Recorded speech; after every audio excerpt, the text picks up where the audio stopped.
Okay, so for this problem, it says there's a car with a mass resting on a steep hill in Pittsburgh. We're told that the hill makes an angle of 21.5 degrees, and we're given the mass in kilograms. We're going to go ahead and draw in our picture here. The normal force being perpendicular with the hill, and the opposite of that normal force being directly proportional to that. I'm going to go ahead and draw in my force parallel, which is just going to be parallel to that plane, the opposite of the normal force, and then the force of gravity pulling down. The first step is calculating the force parallel, and I gave you that equation to be mg sine theta.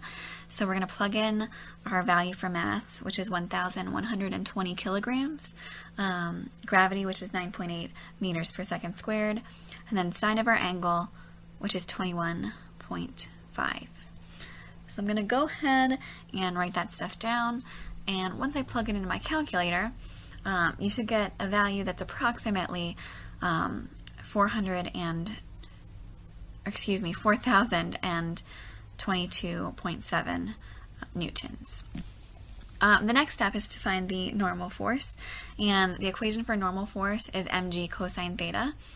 Plug in our mass again, and gravity along with cosine of our angle, which is 21.5 degrees